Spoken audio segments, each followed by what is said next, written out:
Hello and welcome to the I Can Do podcast with Benjamin Lee. We're here to talk about tips and strategies to have an I Can Do mindset. Life is what you put into it. Get the most you can. Here's your host, Benjamin Lee.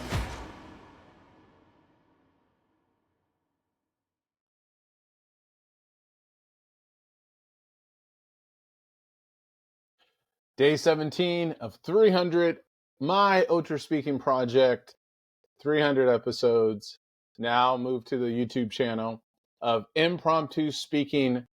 One of the benefits of this challenge is learning how to speak up. For me, learning how to speak up, I think I do that pretty well already, but it now has given me even more confidence, motivation to do so.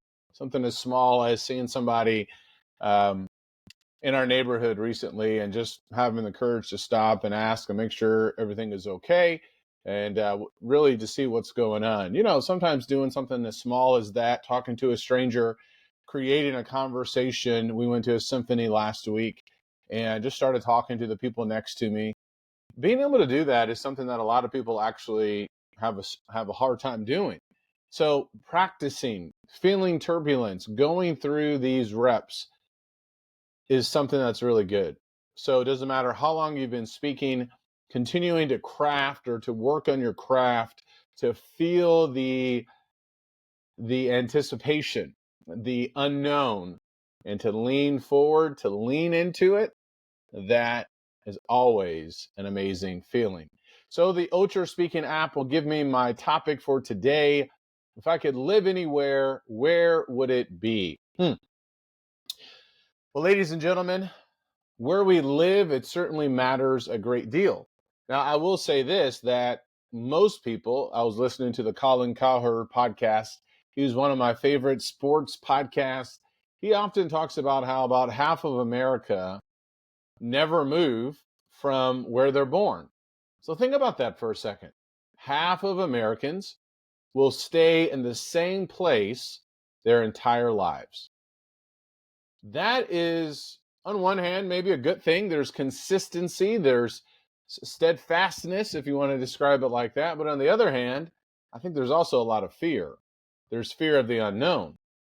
When I look back at my life over the past 20 years, I have lived in a lot of different places. I can think of 1, 2, 3 different states in the past 20, 25 years. Each of those moves have been really productive, scary, intimidating. There's also been a lot of the unknown. I believe where I live right now, it certainly is a blessing. I've actually been talking about this. My family and I, we've been talking about how long do we want to live in the neighborhood that we're currently in. I don't want to disclose the exact location where we live. Maybe it would be beneficial to move to another place. One of the things I have thought a lot about is if I could live anywhere, Arizona is a nice, interesting place for a couple of reasons. Number one, I had the opportunity to visit Arizona back in 2020, Prescott, Arizona. Got to ride a horse for the very first time. That was awesome. Got to look at the atmosphere, look at the surroundings for a few days. It's a beautiful place. When I think about where I live right now in Texas, the weather is always interesting. I have no idea what's going to happen. When we lived in Southeast Texas, you had the risk of hurricane, which eventually we got one, or we had the tropical storm. And that was a sign, or at least the beginning of me thinking about it's time to start moving on or start thinking about going somewhere else. Where we currently live, there is a lot of weather. The winds are high. We got our roof replaced last year because of a hailstorm. We were in our bathtub just a couple of weeks ago due to a potential tornado. That is not necessarily exciting for me. One of the places I have thought about moving to has been Arizona. I don't think you have to worry about the time change. You have sunlight most of the year. While it does get really, really hot, I'm willing to take that. In fact, I like the heat. I can remember when we lived in Southeast Texas, I loved on a Christmas morning going out in a t-shirt and shorts and going for a run. where it was in the 60s or even the 70s. I have no problem leaving winter behind. In fact, I grew up in Illinois, and I can remember years ago when we were young, we went through what's called an ice storm. The power went out. We had to use candles. We were living in a apartment. There was a lot of uncertainty. There's ice everywhere. There was no school. That wasn't enjoyable for me at all. Another place we moved to, that first year, we had about the first snowfall, I think, was like 16 inches. I'm thinking, what is going on here? I don't miss the snow whatsoever. So wherever I may live one day, I see a lot of sun, cool air, but not too cold, and really not experiencing all four seasons, but being able to get outside on a regular basis, get plenty of vitamin D, and really enjoy myself. I also envision where I live to be spacious, outdoorsy, room to assist my mom, room to increase some of the hobbies that I have. I see a house with stairs in it. I see a house with a big backyard with privacy, with trees around it. I see a house where I can have my sauna and a steam room, whether that's on the porch or somewhere in the house. I see a house that's designed to motivate and inspire me and others who live in it.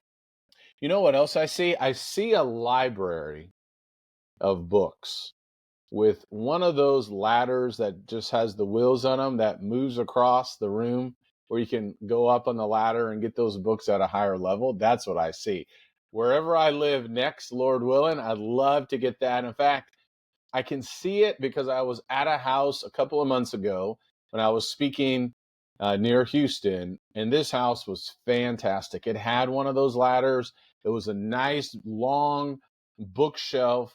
It even had a closet, much like the closet in the Chronicles of Narnia. When you walked in it, it was a closet, but then the door opened up and it walked right into the drive or into the garage. It was unbelievable. Now I can live there and I can see myself with a room like that. A place where I can read, a place where I can have other people over. That'd be a great place to record a podcast, by the way. Surrounded by books, having guests maybe at the house for the show. You see, we need to think more about where we are going to live. We need to think about this intentionally. There are some times where we don't have a lot of power or control. When I was growing up, we didn't have a lot of money. And so cost and rent played a big factor. In fact, now with the economy, with all the tariffs that are going on with the president and with other nations now, it's hard just to find a rental place that a person can afford, much less a house. But we need to think about where we do want to live for a couple of reasons. One, schools. Two, safety. Three, fun. Four, access to airports. Five, a neighborhood that's going to inspire and help you, and vice versa. It actually takes a lot of forethought to really think about where we're going to live. One of the mistakes that I've made when we first moved, when I was still working for Pfizer Pharmaceuticals, we bought a house in a weekend. That was a mistake because we did not circle a block or two or three or a 1 mile radius. We did not fully understand what was around us. We didn't do our due diligence in the neighborhood, in the HOA, and that created some challenges along the way. The house next to us eventually got broken into. Behind us, there was just a lot of problems where people were coming through the woods, where they were breaking into homes. So it does require a lot of thinking about where we want to live. It's not just about the 2,000 square feet or the 5,000 square feet or the 10,000 square feet or the particular state, because now states are changing all the time with taxes, with global warming. That's a real thing. That's changing where places are. You go to New Orleans. New Orleans is sinking and getting lower every single day. I definitely don't want to live there. No offense. But you have to think about all these things. There has to be some real intentionality about where we're going to live. And so if I'm saying anything, I want you to think about, where are you living? Is it really where you want to live? I know this last house that we bought, it fit our budget. It takes about 30 minutes to where my office is. And so now I'm thinking much more about the next place we or I want to live, what it will cost, how far it is from other places, and the bigger picture as a whole. What about you? Where do you want to live?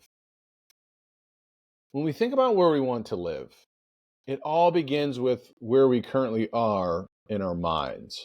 Focus on that. Everything else will change. Thank you.